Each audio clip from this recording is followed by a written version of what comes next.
Hello, it's Deborah from the attic, and I've got some giveaways for you in this video.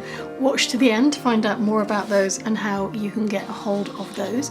But in this video I wanted to show you how to make some ephemera. Now I've used some papers from a kit called French Packaging. I'll link that up there if you want to see the video where I showed you how I used it, and I will also include a link to it below this video so you could buy it in my Etsy store if you're interested. I've mixed them in with some other papers, and I'm going to show you how we can make something really pretty using up scraps of your own papers. We all have paper scraps everywhere. This is another way of helping use up your stash, helping use up those little bits and bobs that are always quite difficult to know what to do with. If you're a returning friend, welcome back, and if you're new here then please subscribe. If you enjoy the video, please hit the like button, give it a thumbs up, it's really helpful to me and I would really appreciate it. For now I'm going to dive in and show you how to make some little bits of ephemera for your journals. I've called these envelopes. In reality there may be like little folding cards, but in my head I was thinking about a way of concealing and sealing things, and I think that's why the word envelopes is kind of stuck in my head. What I've created for you is a little folding booklet, if you like, or a folding envelope. You can cut the edges of this away and you can turn it into an envelope. And then I've created some nice background papers that you can layer up to really add interest to the front of your little envelopes or pockets. What I've done is I've printed off those sheets several times, which you can do. You can download them for free, you can print them off as many times as you think you'll need. So I've done 4 printouts, which has given me 4 of these little folding booklets. They're already pre-edged for you, which makes it nice and easy to fold, and I recommend that when you're folding something like this, you find where the line is and you actually fold it on the outside. I've tried folding it different ways, so I've tried sort of doing it this way and trying to fold that way, but then you can seal the actual fold line and I think it makes it more difficult. So create your fold where you can actually see it. And these are already inked around the edges, but you can add inking if you want to. Then what I've done is I've cut out all of the extra little bits and pieces for layering. On some of these I've inked around the edges a little bit more, so I've taken some VersaFine ink, this is a sepia colour, and I've used an applicator just to go around the outside edges and just to darken it up a little bit more. I like that dramatic look, it gives it more of a vintage style as well. Then I've taken some of the smaller pieces from the bottom of the second sheet and I've cut them out and I've layered them up on each other.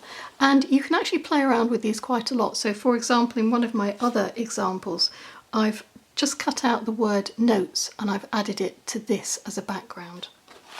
What I do then is I glue the extra little pieces on top, and I just put a little spot of glue in the centre to hold the layer in place, and then I take it to my sewing machine and I've added some zigzag stitches. So sometimes I've just gone down the sides, I rather like that loose look.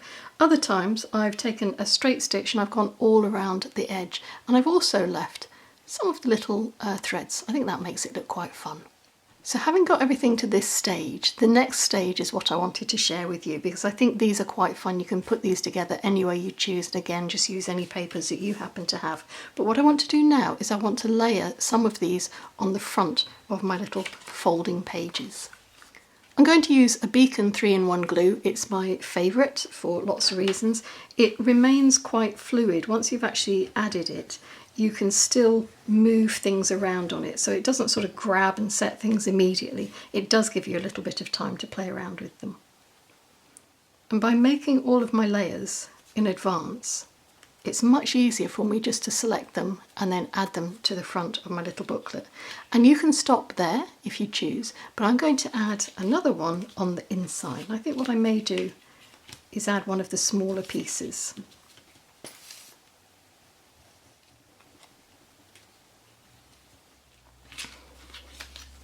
I've created myself a little booklet, a little envelope, however you want to describe it, but on the inside it's blank, and that's deliberate because that means that you can add journaling in here, or you can add photographs or other ephemera if you want to, and then you simply fold it up and you can tuck it away in your journal. I'm going to do something slightly different this time. I'm going to use it in a landscape format, and I'm going to add a brad to my little decoration on the top. A brad is also called just a paper fastening. It's one of those things that's a blob with two arms that you open out and then seal them under the paper. I've got a little pokey tool here and the bottom side of a coaster, and I'm going to use that just to make it a little easier for me to poke the arms of my paper fastener through my sheet of paper.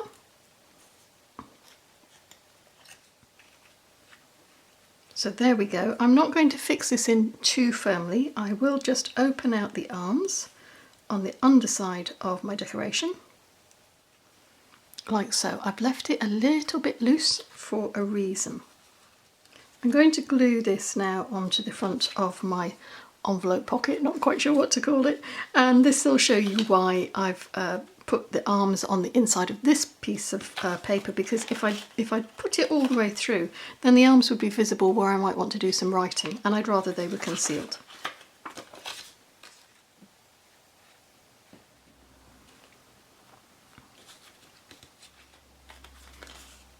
That's now glued in place, and the reason for having my little paper fastener here is so that I can tie a thin piece of twine around it.